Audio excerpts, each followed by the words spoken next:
3 nombres, sin apellidos, sin fotografía, sin rango oficial publicado. Kevin, Ernesto, Anselmo. Eso es todo lo que se sabe de los 3 soldados mexicanos que el 15 de junio de 2026 fueron evacuados en helicóptero desde una brecha de tierra en la sierra de Chinicuila, Michoacán, con heridas de gravedad, después de que un artefacto explosivo detonara al paso de su convoy. 3 primeros nombres, sin más. Y eso no es un error de los reportes. No es información que todavía no ha llegado. Es la política de la unidad a la que pertenecen. Una unidad que el ejército mexicano nunca nombra oficialmente en los comunicados, que no aparece en los organigramas públicos de la Secretaría de la Defensa, que opera en zonas donde ninguna cámara llega y en horarios donde ningún testigo puede ver. Una unidad que existe y no existe al mismo tiempo. Los llaman los murciélagos. Y lo que ocurrió en Chinicuila ese miércoles plantea una pregunta que ningún medio respondió con claridad cuando la noticia circuló. ¿Por qué el CGNG, un cártel que acaba de perder a su líder histórico y que está bajo la mayor presión operativa de su historia, decidió usar un explosivo para atacar exactamente a la unidad más difícil de atacar del ejército mexicano? La respuesta a esa pregunta es lo que voy a contarte hoy. Y cuando llegues al final de este video, va a reencuadrar completamente lo que crees saber sobre quién está ganando este pulso en la sierra de Michoacán. Pero antes de llegar ahí, necesito que entiendas 3 cosas. Primero, ¿qué es esta unidad que casi ningún mexicano conoce? Segundo, ¿por qué estaban exactamente en esa brecha de tierra en Chinicuila? Y tercero, ¿qué significa en la lógica de la guerra contra el crimen organizado que el CNG haya decidido atacarlos? Quédate hasta el final. La última parte de esta historia es la más importante. Si no conocías a los murciélagos, suscríbete ahora. En este canal cubrimos exactamente el tipo de operaciones que la mayoría de los medios no explica completo. Para entender quiénes son los murciélagos, primero hay que entender el problema que los creó. A finales de los años 80 y principios de los 90, el narcotráfico mexicano vivía una transformación que las fuerzas del Estado no estaban preparadas para enfrentar. Los cárteles de esa época, el de Juárez, el de Tijuana, habían dejado de ser redes de contrabando relativamente artesanales para convertirse en organizaciones con recursos financieros comparables a empresas multinacionales, con armamento de alto poder, con estructuras de inteligencia propias y con la capacidad de corromper o eliminar a cualquier funcionario que intentara enfrentarlos. La Policía Federal no tenía los medios, los cuerpos de seguridad estatales tampoco, y el ejército, aunque tenía la capacidad de fuerza bruta, no tenía entrenamiento específico para operaciones de precisión en terreno hostil, sin apoyo de retaguardia en zonas donde el enemigo conoce el terreno mejor que tú. En 1990, el ejército mexicano tomó una decisión que no anunció en ninguna rueda de prensa. Creó una unidad diferente. La llamaron Grupo Aeromóvil de Fuerzas Especiales, GAFE. Y sus primeros instructores no vinieron de academias militares mexicanas, vinieron de afuera, Fuerzas Especiales de Estados Unidos, de Francia, de Israel. La primera generación de ese grupo fue formada por los mismos instructores que entrenaban a las unidades de élite de las potencias militares más avanzadas del mundo.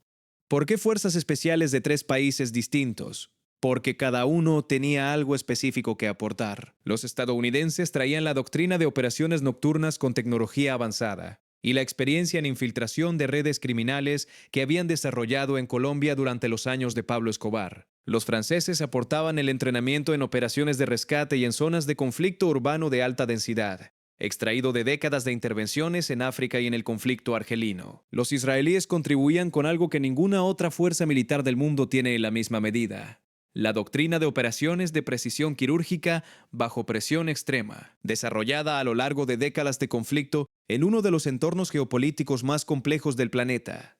El resultado fue una unidad híbrida, entrenada desde múltiples doctrinas, capaz de operar en terrenos donde ninguna de las fuerzas convencionales podía funcionar eficazmente. En 2004, la unidad cambió de nombre. Pasó a llamarse Cuerpo de Fuerzas Especiales. Ese es su nombre oficial hasta hoy.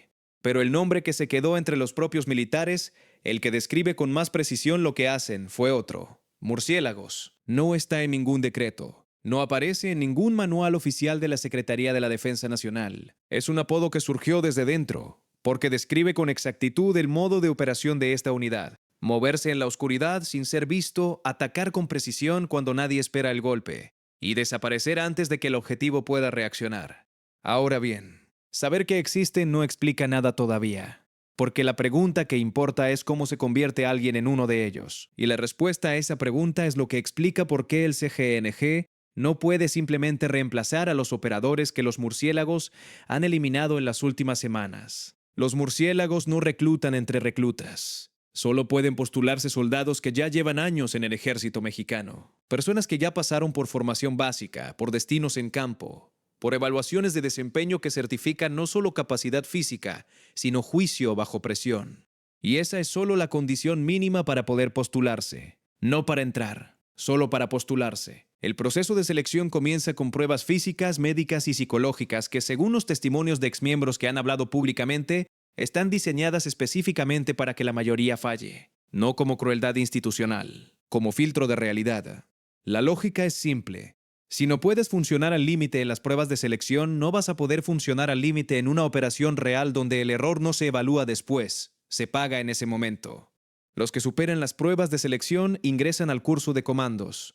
15 semanas de entrenamiento en el Centro de Adiestramiento de Fuerzas Especiales en Temamatla, Estado de México. 15 semanas que incluyen fases de privación de sueño, fases de aislamiento, hambre controlada, exposición a condiciones climáticas extremas sin los recursos necesarios para contrarrestarlas, y situaciones de toma de decisiones diseñadas no para que el aspirante resuelva el problema correcto, sino para que funcione cuando todos los elementos disponibles son insuficientes y el tiempo se acaba. Hay subcentros especializados por tipo de terreno: desierto en Baja California, jungla en Quintana Roo, montaña en Durango. Porque los murciélagos no entrenan para una sola geografía, entrenan para cualquier geografía, porque el crimen organizado no opera en un solo tipo de terreno, y las operaciones de élite no siempre ocurren donde tú esperarías. Menos del 20% de los aspirantes completa el curso. Los que lo completan aprenden a operar con visores nocturnos y térmicos que les permiten ver en condiciones de oscuridad total, con drones de reconocimiento para mapear objetivos antes de entrar, con sistemas de comunicación encriptados que no pueden ser interceptados por los sistemas de radiofrecuencia, que los grupos criminales usan rutinariamente para monitorear las comunicaciones militares, con armamento de precisión que incluye rifles de francotirador capaces de neutralizar objetivos a distancias donde el objetivo no puede detectarlos. En 2024, un equipo de 8 murciélagos representó a México en el torneo Fuerzas Comando, organizado por el Comando Sur de Estados Unidos en El Salvador, compitiendo contra fuerzas especiales de 15 países de América y el Caribe. México ganó por encima de Colombia, por encima de Estados Unidos. Eso es la unidad que el CGNG decidió atacar con un explosivo en una brecha de tierra en Chinicuila el 15 de junio de 2026. Ahora, la pregunta que no ha respondido nadie con claridad: ¿qué estaban haciendo los murciélagos en esa brecha específica, en ese municipio específico, en esa fecha específica? La respuesta a esa pregunta requiere entender qué es Chiniquila, porque Chiniquila no es lo que no se cuenta sobre estas operaciones. Dale like y comparte. Esta información merece llegar a más gente. Chinicuila es un municipio en la costa sur de Michoacán, en el punto donde convergen 4 zonas de influencia del crimen organizado: Chinicuila, Coalcomán, Aguililla y Aquila. Para entender por qué el CGNG considera ese territorio estratégico, hay que entender qué hay ahí. Lo primero es geografía. La sierra que atraviesa Chinicuila es uno de los territorios más abruptos de Michoacán. Cañones, cerros, brechas que en temporada de lluvias quedan intransitables para vehículos convencionales. Una geografía que históricamente ha funcionado como ventaja para quien controla el terreno sobre quien intenta entrarlo desde afuera. Eso significa que una fuerza que opera ahí con tiempo suficiente para conocer los caminos tiene una ventaja táctica enorme sobre cualquier fuerza que llega desde fuera. Lo segundo es lo que hay debajo del suelo. La región alberga yacimientos de hierro y otros minerales que grupos criminales han explotado de forma ilegal durante años, a través de lo que se conoce como huachicoleo minero, extracción sin concesión, sin supervisión, sin pago de derechos y con la capacidad de generar ingresos que en algunos casos rivalizan con los del tráfico de drogas. Lo tercero es la ruta. La sierra de Chinicuila conecta el interior de Michoacán con la costa del Pacífico de una manera que evita las carreteras principales, los retenes, los puntos de control. Es un corredor que el CGNG ha utilizado durante años para mover producto hacia los puertos y hacia los puntos de exportación, sin pasar por los puntos donde el Estado tiene mayor presencia. Todo eso junto, la geografía, los minerales, la ruta, convierte a Chinicuila en un territorio que el CGNG no puede perder sin consecuencias significativas para su operación en toda la costa michoacana. Y es exactamente por eso que el ejército mexicano decidió entrar ahí. La estrategia fue diseñada con la coordinación de Omar García Harfuch, desde la Secretaría de Seguridad y Protección Ciudadana. No fue un operativo espontáneo. Fue una decisión de presionar simultáneamente en los puntos donde el CGNG tiene mayor dependencia estratégica, con el objetivo de no darle tiempo de reorganizarse mientras absorbe un golpe en un frente y traslada recursos hacia otro. 180 elementos de fuerzas especiales, junto con 1.800 soldados adicionales y efectivos de la Guardia Nacional, fueron desplegados en los municipios más conflictivos de Tierra Caliente, Tepalcatepec, Buenavista, Apatzingán, Tumbiscatío y La Huacana. En paralelo, unidades de los murciélagos comenzaron a operar en la zona serrana que incluye Chinicuila. Los resultados fueron inmediatos: desmantelamiento de centros de operaciones del CGNG, decomisos de armamento de alto poder, detenciones de operadores locales que llevaban años operando en esa zona sin que nadie los tocara. El CGNC sintió el golpe. Y aquí es donde aparece la pregunta que más me perturbó cuando investigué este video. Para colocar un explosivo en el camino exacto que usa un convoy de fuerzas especiales, el CGNG necesitaba saber 3 cosas: qué ruta usaban los soldados, en qué horario aproximado y cuándo era el momento en que el convoy estaría más vulnerable. Esa información no se consigue mirando desde una colina. Alguien la estaba pasando. El uso de explosivos improvisados por parte del CGNG en Michoacán no es nuevo. Pero el nivel de precisión del ataque del 15 de junio sí plantea algo que las autoridades no han explicado públicamente con suficiente claridad.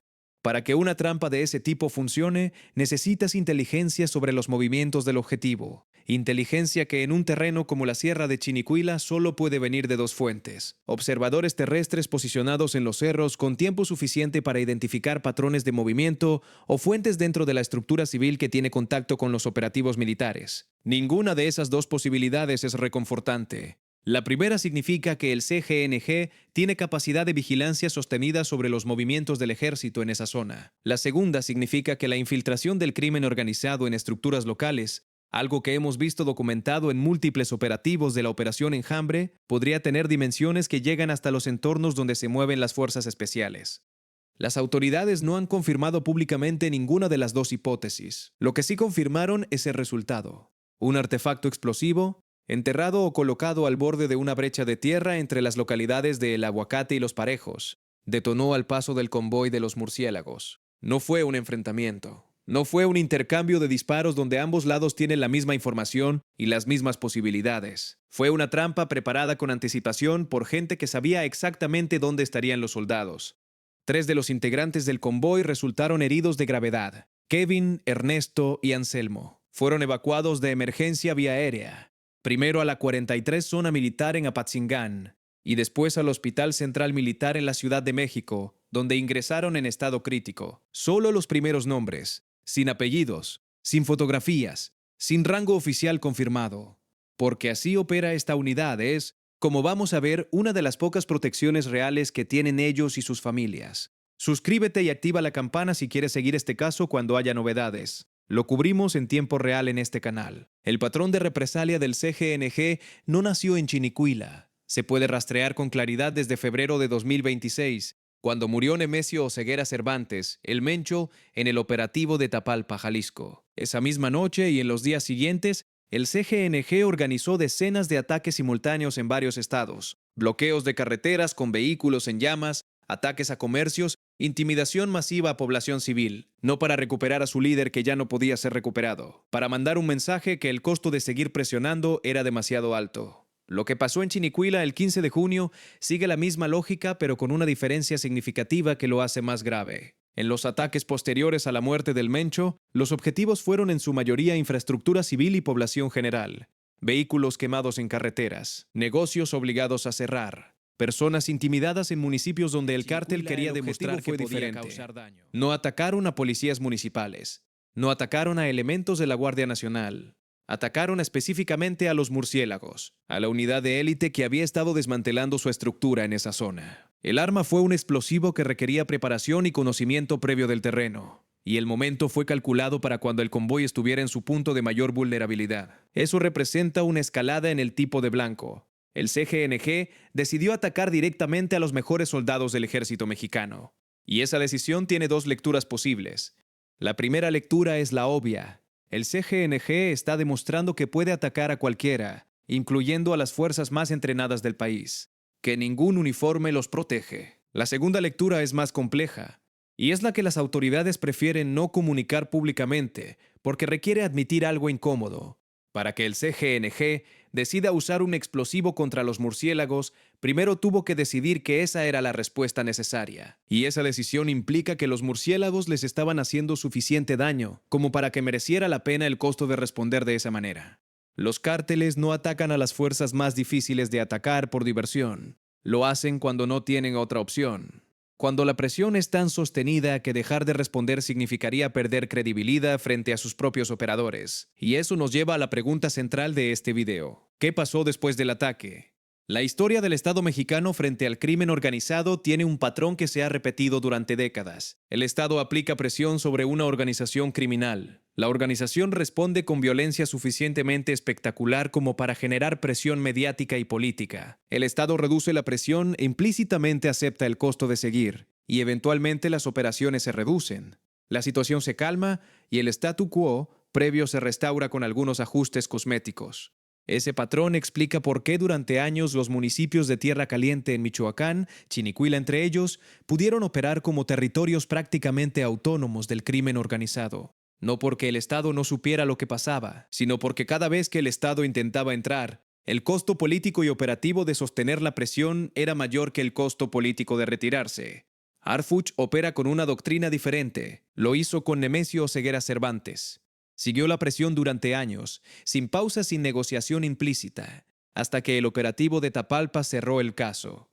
Lo hizo en el caso del alcalde Carlos Manso en Uruapan. Después del asesinato del 1 de noviembre de 2025, las investigaciones no se detuvieron ni se ralentizaron.